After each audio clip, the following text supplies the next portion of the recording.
ये सवाल में आपसे ये कहा गया है कि एक सॉलिड स्फीयर है जिसका कि मास m है और रेडियस r है। उसको बेसिकली एक हॉरिजॉन्टल प्लैंक के ऊपर हम लोगों ने रखा है और वो प्लैंक का भी मास m है और लेंथ l है, ठीक है। और प्लैंक जो है वो आपका बेसिकली रेस्ट कर रहा है और स्मूथ हॉरिजॉन्टल फ्लोर। प्लैंक जो है वो आपका रेस्ट कर रहा है on a smooth horizontal floor. Plank जो है वो आपका रेस्ट कर रहा है on a smooth horizontal floor और friction between sphere and plank is sufficiently high to maintain the pure rolling, right? Friction between the sphere and the plank is sufficiently high to maintain the pure rolling, ये भी सही है।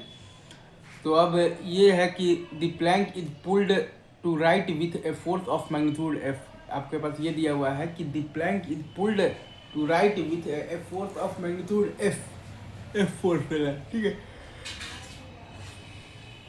तो हमें फिर बाकी सारे तो पैरामीटर्स बताने, राइट। तो हम लोगों ने मान लिया है कि बेसिकली स्टैटिक फ्रिक्शनल फोर्स जो है वो प्लैंक लगा रहा है स्फीयर पर एफएस लगा रहा है आगे की तरफ।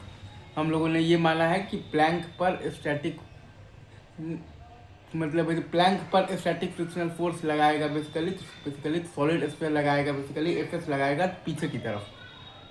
अगेन तो प्लैंक जो है वो सॉलिड स्फीयर पर स्टैटिक फ्रिक्शनल फोर्स लगा रहा है एफएस आगे की तरफ और सॉलिड स्फीयर जो है वो आपका प्लैंक पर लगाएगा स्टैटिक फ्रिक्शनल फोर्स लगाएगा एफएस लगाएगा पीछे की तरफ, ठीक है। अगेन मैं फिर से बोल रहा हूँ ये जो प्लैंक है वो सॉलिड स्फीयर पर स्टैटिक फ्रिक्शनल फोर्स लगाएगा एफएस आगे की तरफ और ये सॉलिड स्फीयर जो है वो बेसिकली प्लैंक पर स्टैटिक फ्रिक्शनल फोर्स लगाएगा एफएस पीछे की तरफ। तो अब चूंकि आप देखिएगा ना तो v of the solid sphere और plus omega is equal to v plank.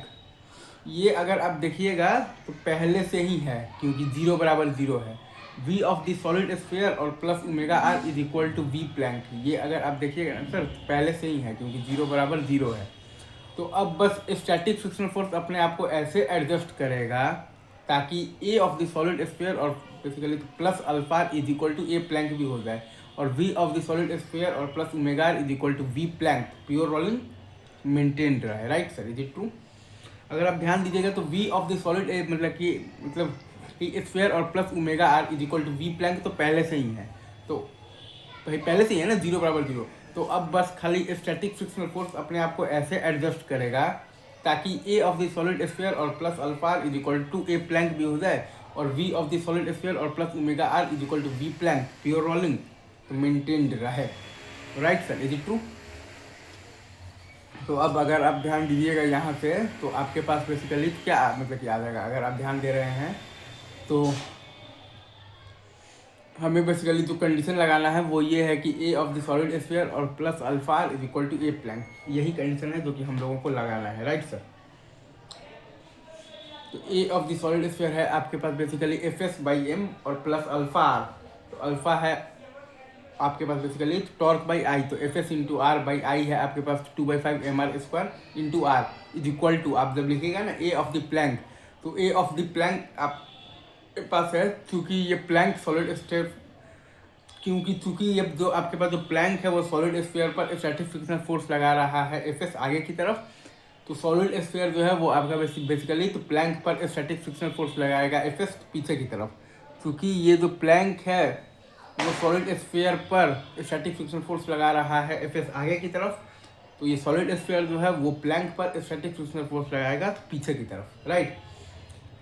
तो ए प्लैंक आपके पास आ जाएगा बराबर एफ माइनस एफ एस और बाई एम। तो यहाँ से आप निकालिएगा तो एफ एस बराबर आपके पास आ जाएगा 2f/9। एफ एस बराबर आपके पास आ जाएगा 2f और बाई 9 आ जाएगा, राइट सर।